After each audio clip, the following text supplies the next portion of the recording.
Corría una típica mañana de miércoles en casa de los Snow. Sue Snow se preparaba otro largo día de trabajo como subdirectora de un banco local. Buenos días, mamá. Buenos días, Hailey. ¿Cómo estás? Su hija Hailey llegaba tarde al colegio y corrió a dar una ducha antes de salir de casa. Espero que sepas lo que haces. Sí, todo irá bien. Con el ruido del agua, Hailey no oía al suelo a su madre.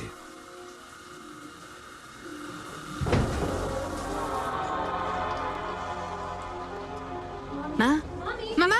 Era una tragedia. Pero después se convirtió en un misterio médico. Un misterio que sorprendió al mundo entero. Susan Snow era una exitosa ejecutiva de banca y madre de 2 hijas adolescentes. Se había vuelto a casar recientemente y era muy conocida en el pequeño barrio de Seattle, Washington, donde vivía. Era una persona muy apreciada. Me parece que le gustaba flirtear con los hombres, probablemente para su propio beneficio. Trabajaba en un banco y creo que muchos clientes escogían su banco porque les gustaba Sue Snow y les gustaba tratar con Sue Snow. Sue Snow solo tenía 40 años y su estado de salud era perfecto el día que se desplomó en el baño. Me di cuenta de que algo iba mal. Tenía los ojos abiertos y como en blanco. Tenía los dedos muy rígidos y su cara expresaba terror, como si tuviera mucho miedo. Rápidamente trasladaron a Sue Snow a un cercano hospital, inconsciente y prácticamente muerta. Murió al poco rato de su ingreso. En aquel momento nadie conocía la causa de su muerte. Quizás pensaron que se había caído y que se había roto el cuello. Bueno, todo eran conjeturas y nadie sabía por qué había muerto. Dijeron que tal vez había sufrido un infarto. La doctora Corinne Fligner realizó la autopsia intentando determinar la causa de su muerte. La parte inicial de la autopsia desveló que no había causas anatómicas de muerte, el lenguaje forense. Es decir, que no había ninguna causa patológica que explicara la muerte de la señora Snow. Pero la ayudante de la doctora Fligner descubrió una pequeña pista en la sala de autopsias. No era nada que pudiera ver. Era algo que le pareció oler. Cuando Janet Miller abrió la caja torácica de Sue Snow, percibió un ligero olor a almendras amargas. Indicaba la presencia de cianuro, y se trataba de una pista que en diferentes circunstancias habría podido pasar desapercibida. Es un olor muy característico. Es como cuando vas conduciendo en América y hueles a mofeta. Es un olor muy característico. Y dices, ah, por aquí ha pasado una mofeta. Aquí ha pasado algo relacionado con una mofeta. Deja una marca en el cerebro que no se borra jamás. Menos de la mitad de la población tiene la capacidad genética de percibir el olor del cianuro. Y más mujeres que hombres detectan este olor.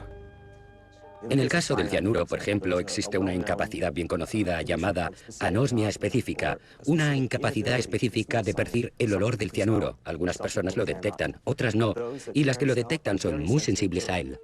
Con la sospecha de asesinato con cianuro, se mandaron muestras de sangre de Sue Snow para realizar una prueba especial que no suele emplearse en las autopsias ordinarias. Con una solución ácida separó la sangre de las posibles moléculas de cianuro. Después de mezclarlo, el tubo de ensayo se selló con un papel reactivo especial y después se calentó. El papel se volvió azul, demostrando que Sue Snow había sido envenenada con cianuro. El cianuro es uno de los venenos más mortales que existen, ya que mata las enzimas que transportan el oxígeno por todo el cuerpo. La muerte se produce a los pocos minutos de la ingesta. El cuerpo se queda literalmente sin oxígeno. Pero ¿cómo pudo Sue Snow ingerir cianuro?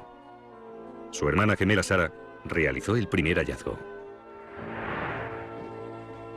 El día del funeral de Sue, Sarah buscó medicación contra el dolor de cabeza en la cocina de su hermana y encontró algo sospechoso. Sue y yo solíamos tomar pastillas de Excedrina. Cuando llegué a su casa fui a la cocina a buscarlas. Pero venía en cápsulas. Y Sue jamás la tomaba en cápsulas. Los análisis de laboratorio confirmaron los peores temores de Sarah. Se encontró cianuro en 9 cápsulas de la Excedrina de la cocina de Sue Snow. Sarah Webb estuvo a punto de ingerir también las cápsulas manipuladas. La familia sospechó que el nuevo marido de Sue, Paul Webking, había metido el cianuro en las cápsulas. Estaba muy tenso y muy nervioso y hacía chistes de mal gusto. El modo como se enfrentaba a la situación me dio mala espina. Reaccionaba de una manera diferente a la nuestra. Paul Webking se había casado otras 3 veces y solo llevaba 3 meses casado con Sue Snow. Era camionero, tenía un comportamiento brusco y huraño y no ganaba tanto dinero como su esposa. Poco tiempo antes de su boda, Sue descubrió que Paul aún salía con una antigua novia. Sue lo sabía y tuvieron muchos problemas por ello. Y finalmente, Paul dijo a Sue, bueno, no volveré a ver a esa chica, casémonos ya. Se casaron y ella murió al cabo de 6 meses. Paul Webking reconoció que fue idea suya pasar de las pastillas a las cápsulas de analgésico. Pero dijo que no tenía nada que ver con la manipulación de las cápsulas. El fabricante de las cápsulas de Excedrina no quería arriesgarse. Inmediatamente ordenó retirar la Excedrina extra fuerte de todos los establecimientos. Las autoridades sanitarias temían que la muerte de Sue Snow no fuera un incidente aislado. En Auburn, Washington, se han retirado todas las cápsulas de Excedrina extra fuerte de todos los puntos de venta, después de que las autoridades confirmaran que la semana pasada una cápsula que contenía cianuro causó la muerte de una mujer de 40 años, Sue Snow, que se desplomó en su baño tras ingerirla. La policía investiga activamente el caso. Cuando la noticia de la muerte de Sue Snow se emitió por todo el país, despertó algo más que interés pasajero en una mujer de Seattle, Stella Nickel. Su marido Bruce, de 52 años, había muerto 15 días atrás. La autopsia determinó que había muerto por causas naturales, por una complicación del enfisema que padecía. Pero su esposa y algunos amigos no estaban tan seguros de ello. Todas las personas que padecen enfisema sufren por largo tiempo. No pueden trabajar, no pueden hacer nada. Viven con una bombona de oxígeno al lado. Pero Bruce trabajaba y con un material pesado. Trabajó el día antes de su muerte. Y también trabajó el día de su muerte. Stella Nickel dijo a la policía que su marido había tomado unas cápsulas de Excedrina poco antes de morir. Llamó a la policía del condado de King para comunicar que su marido había muerto 15 días antes y que había tomado unas cápsulas de Excedrina de un paquete con el mismo número de serie que la Excedrina que mató a Sue.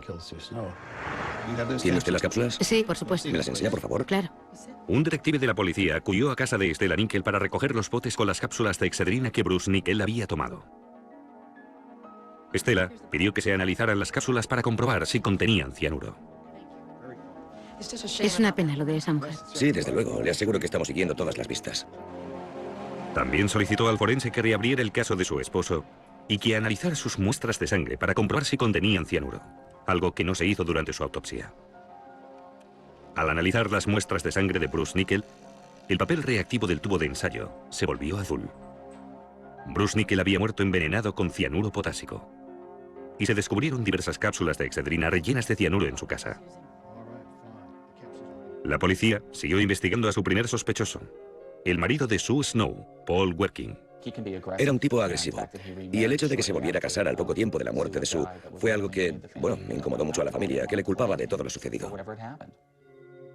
Webking se ofreció a someterse a un detector de mentiras para demostrar su inocencia. Para sorpresa de casi todo el mundo, superó con éxito la prueba. Había tantos indicios que apuntaban a Paul Webking que personalmente me sorprendió un poco que se prestara a un examen con el polígrafo del FBI, pero lo superó y se eliminó como sospechoso. Exculpado Webking, las autoridades temieron que se enfrentaban a un asesino en serie, a una especie de terrorista farmacéutico. Todas las cápsulas de Excedrina que se retiraron de las estanterías de las tiendas se analizaron con un aparato de rayos X. Como el cianuro potásico es más denso que el analgésico, las cápsulas manipuladas aparecían como zonas oscuras en el interior del bote. Se hallaron 2 botes más de analgésico con cianuro en 2 establecimientos. Los periódicos y las televisiones de todo el mundo informaron del hallazgo de las cápsulas manipuladas en Seattle. El FBI temía que aquel caso acabara como el de las muertes por Tylenol acaecidas en Chicago unos años antes. Un caso que había quedado sin resolver. Todas las cápsulas de Excedrina manipuladas se enviaron al laboratorio del FBI de Washington para su análisis. No se encontraron huellas digitales en los 2 botes de las cápsulas manipuladas encontradas en las tiendas. Cada cápsula manipulada contenía 700 miligramos de cianuro, una cantidad 4 veces superior a una dosis letal. El FBI también halló algo más dentro de las cápsulas. Unos misteriosos cristales verdes mezclados con el cianuro. Los cristales verdes se analizaron con un espectrómetro de masas, un aparato que identifica con exactitud la composición química de una muestra desconocida. Después de licuar los cristales, un haz de electrones con alta energía choca contra las moléculas y las fragmenta en las unidades más pequeñas posible, creando una huella digital de todas las sustancias identificables de la muestra. Los cristales verdes estaban compuestos por 4 productos químicos comunes: atracina, diclone, monurón y simacina. 2 de ellos se usan para matar algas en los acuarios para peces. Los químicos del FBI investigaron en las tiendas de acuarios de la zona con la esperanza de encontrar un algicida comercial que contuviera las 4 sustancias en cuestión. ¿Tiene algún tipo de algicida? Por supuesto, están a la derecha, al otro lado del acuario. Gracias. Tras examinar cientos de productos, el agente descubrió un algicida que le llamó la atención. Se llamaba destructor de algas y se vendía en forma de tabletas verdes brillantes. El producto tenía los mismos 4 componentes y en la misma proporción que los cristales hallados en el cianuro. El FBI no tenía ni idea de por qué el algicida estaba en el cianuro, pero informó de su hallazgo a las autoridades de Seattle. Un detective de Seattle recordó una interesante coincidencia. Cuando fue a la casa de Stella Nickel a recoger las cápsulas de efedrina, no pudo menos que advertir un acuario visiblemente colocado en el salón. ¿Existía alguna posibilidad de que Stella Nickel tuviera algo que ver con la muerte de su marido y la de Sue Snow? El FBI investigó 57 tiendas de acuarios y mascotas cercanas a la casa de Stella Nickel, mostrando a sus vendedores un fotomontaje que incluía la foto de Stella. Tom Noonan reconoció a Stella Nickel en la fotografía y recordó haberle vendido el mismo producto contra las algas. Los del FBI me preguntaron si recordaba haber vendido un determinado producto y así era.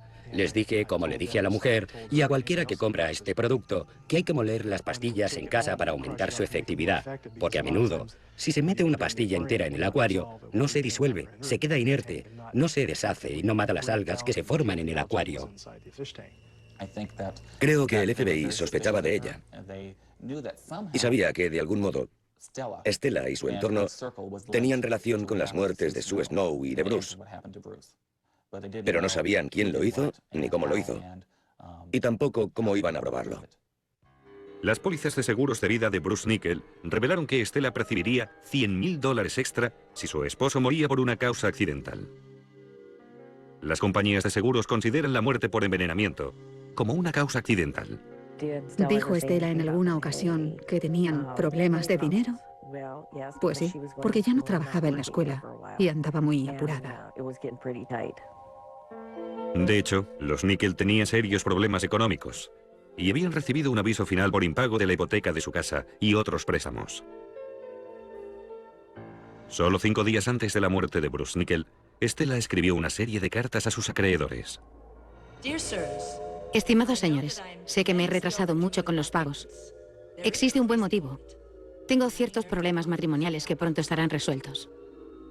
Bruce ya no tiene nada que ver con los créditos. Les pagaré por lo menos $500 cada mes. Stella Nickel. Cuando el grafólogo del FBI, Lee Wagoner, estudió las pólizas de seguros, advirtió algo sospechoso. La firma de Bruce Nickel del impreso del seguro de vida era diferente de las muestras de su firma habitual. La N y la K eran diferentes de las de su firma normal. El trazo inicial de la N empieza a la mitad de esta N, mientras que el de la N de Bruce empieza en la parte de arriba de la N. Además, el trazo final de la firma acaba girando a la derecha, debajo de la línea de puntos. No sucede lo mismo en las auténticas firmas de Bruce. Pero estas diferencias encajaban con la firma de Stella Nickel. Los investigadores pensaron que Stella había falsificado la firma de su marido en los impresos del seguro. Pero el dinero no era el único motivo posible. Stella y Bruce Nickel siempre habían sido una pareja muy sociable, que iba regularmente a bares y locales nocturnos con sus amigos. Pero todo cambió cuando Bruce inició un programa de cura del alcoholismo y dejó de beber.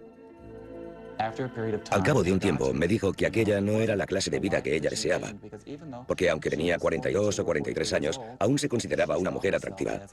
Quería que la vieran salir por ahí, pero Bruce la retenía en casa.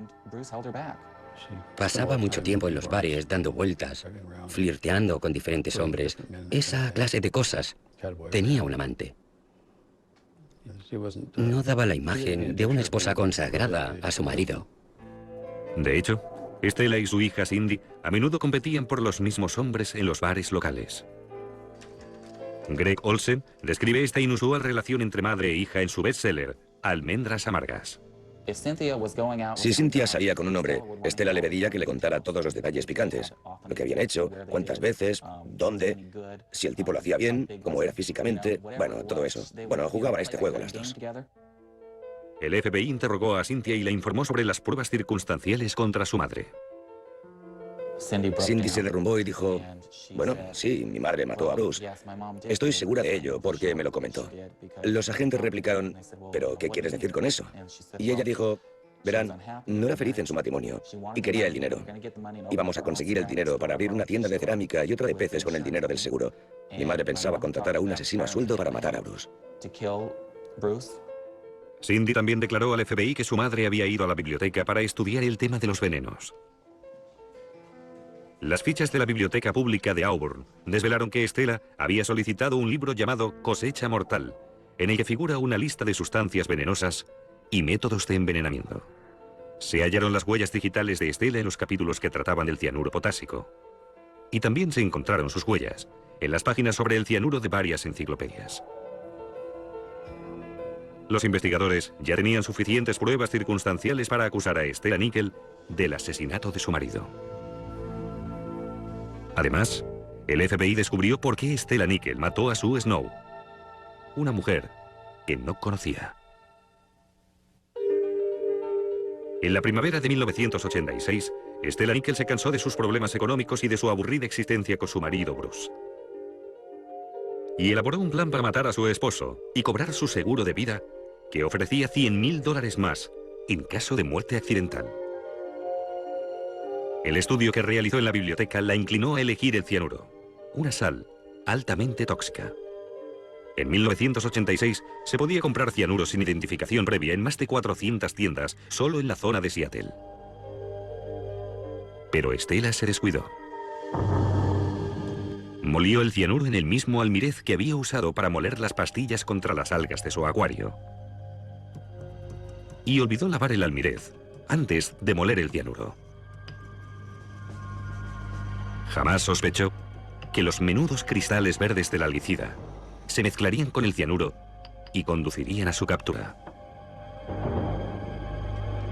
Después de meter el cianuro en las cápsulas del analgésico, colocó el bote entre la medicación de su marido. Bruce padecía dolores de cabeza crónicos y tomaba analgésicos casi a diario. Tras la muerte de Bruce Nickel, el forense dictaminó erróneamente que se debió a causas naturales. Un error que dejaba a Estela sin los $100.000 adicionales del seguro de vida. Estela necesitaba una excusa, algún motivo para que volvieran a examinar las muestras de la autopsia de su marido.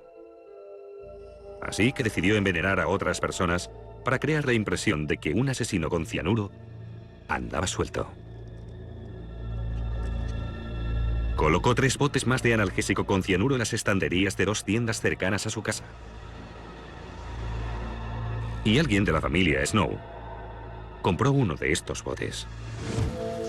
Verás, tu hermana no ha venido a casa hasta la madrugada. Sue Snow tomó 2 cápsulas del bote una mañana antes de ir al banco. No sé qué hacer con ella. Y al rato estaba muerta. Cuando se descubrió el cianuro al realizar la autopsia de Sue Snow, que llevó la investigación hasta las cápsulas de efedrina que tenía en su casa, Sue obtuvo la excusa que necesitaba para solicitar la reapertura del caso de su marido. Había conseguido disimular un asesinato e intentó hacerlo por segunda vez. Cuando el FBI identificó los minúsculos cristales verdes presentes en el cianuro como un producto contra las algas y localizó la tienda de peces cercana a la casa de Estela Nickel que se lo había vendido, además de los libros de la biblioteca y el seguro de vida con la firma falsificada, la policía centró el caso en ella. El FBI jamás halló en la casa de Estela Nickel ni el cianuro, ni las pastillas de algicida, ni el almirez usado para moler el cianuro. Después de un juicio de 4 semanas, en el cual su propia hija testificó contra ella, Estela Nickel fue condenada a 90 años de cárcel por los 2 asesinatos. Fue una experiencia muy instructiva para mí. Y creo que una persona malvada y calculadora está ahora entre rejas como merece. Las pruebas forenses, las huellas digitales, el análisis del cianuro en el laboratorio para determinar la naturaleza de los cristales verdes, fue algo increíble. Al mirar las fotografías, se ve que son, bueno, unos puntos muy menudos. Y es sorprendente que consiguieran detectarlos unas semanas después de los hechos y que pudieran identificar el producto de origen. Han pasado años desde los crímenes de Sue Snow. Pero el paso del tiempo no ha curado todas las heridas. Simplemente ha planteado nuevas preguntas. Creo que ha sido una desgracia para Hailey. Yo puedo aceptarlo, porque creo que Dios tenía sus motivos. No sé cuáles, pero estoy segura de que Dios los tenía. Me cuesta creer que haya gente capaz de hacer algo así sin pensar en las repercusiones sobre otras personas. Me parece increíble que exista gente tan egoísta como para quitar vidas. No solo la vida de mi madre, sino la de su marido. Bueno, me resulta mucho más inimaginable que matar a su propio marido por esos motivos que no a una perfecta desconocida como mi madre.